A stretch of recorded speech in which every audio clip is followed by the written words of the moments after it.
With so many products being shown on screen all the time, it can be tricky to know where to start. So I thought that I would talk you through some of my top 10 must-have products for beginners and the basics that you need in your makeup bag to create any makeup look. Also, I want to break it down a little bit because there's so many different things being thrown at you when you're a beginner. So I've broken it down into 3 different groups. Group number 1 is your moisturizer, foundation, concealer, and powder. Group number 2 is your bronzers, blushes, and lipsticks. And group number 3 is your mascara, brow gel, and eyeshadows.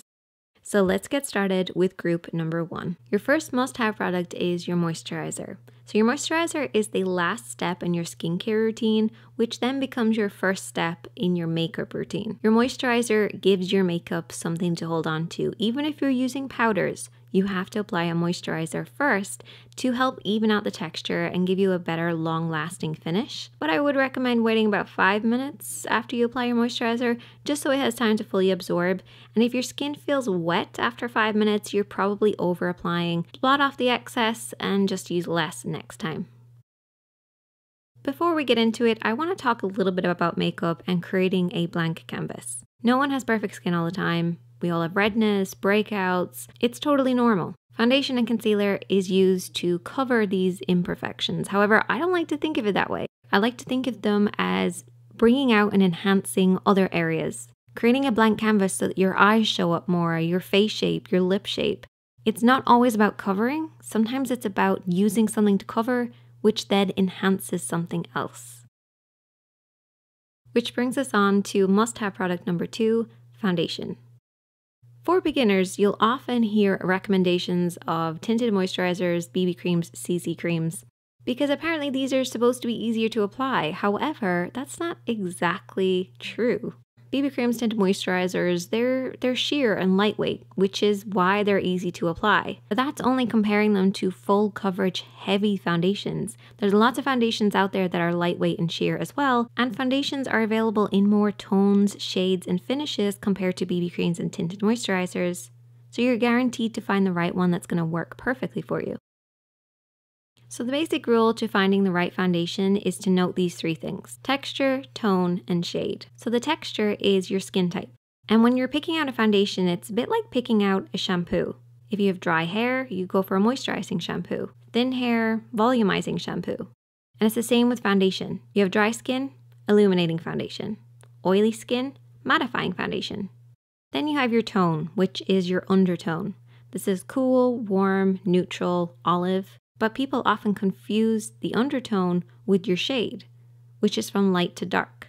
So you want to take these 3 things into consideration when you're picking out a foundation and also a concealer. In order to get true coverage, it's best to use a foundation and concealer that work well together. Your foundation is there to be used on larger areas to even them out, and your concealer is then there for the smaller areas that need more coverage.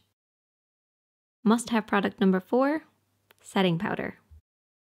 Now for beginners, I would actually recommend using a pressed powder, but it is totally up to you. Setting powders seal everything in place. They create a uniform texture all over the skin because foundation and concealers, they can set at different rates. And setting powders create a shine-free base that the rest of your powdered blushes and bronzers will easily glide over the top of.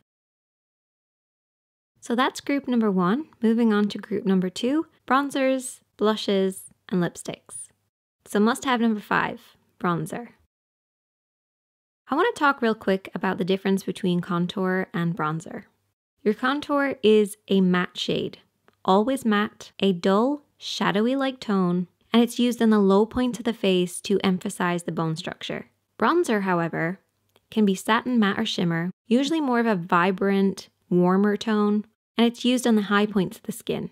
Basically where the sun would hit the face, that's where you apply bronzer.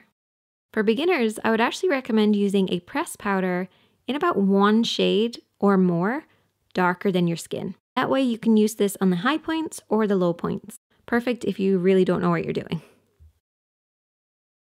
Must-have number 6, blush, and must-have number 7, lipsticks, go hand in hand. Sometimes it can feel impossible to figure out what shade to use, but if you pair these 2 together, it will make it so much easier.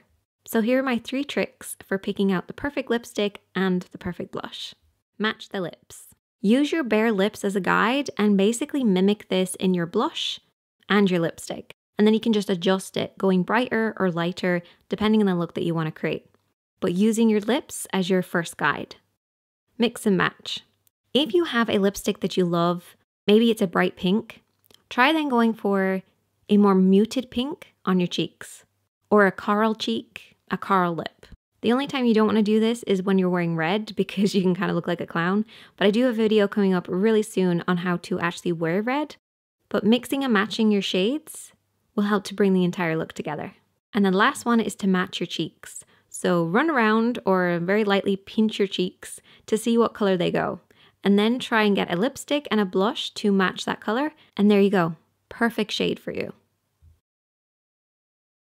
Moving on to group number 3, we have mascara, which is pretty self-explanatory, though I'd love to hear what your favorite mascaras are, so definitely leave a comment. And then we have brow gel. I always think for beginners, brow gel is probably the easiest thing to start off with because filling in your brows can feel a little bit too much at times. Start off with a clear gel, move on to a tinted, and then you'll eventually get used to how you want your brows to look. And must-have product number 10, eyeshadows. So you really only need 3 eyeshadows to create a look, and I talked about this last week. You need a light, you need a medium, and you need a dark. And they're kind of your basic starting points, and then you can add around those. But I would recommend for beginners to start off with neutral shades, then move on to green tones, purple tones, but start off with a nice neutral basic palette just so you can get used to using eyeshadows. And there you go. Those are my top 10 products. Definitely let me know if there's anything I missed out, something you would swap in, or let me know what your favorites are because I love hearing from you guys. And I will see you guys in the next one.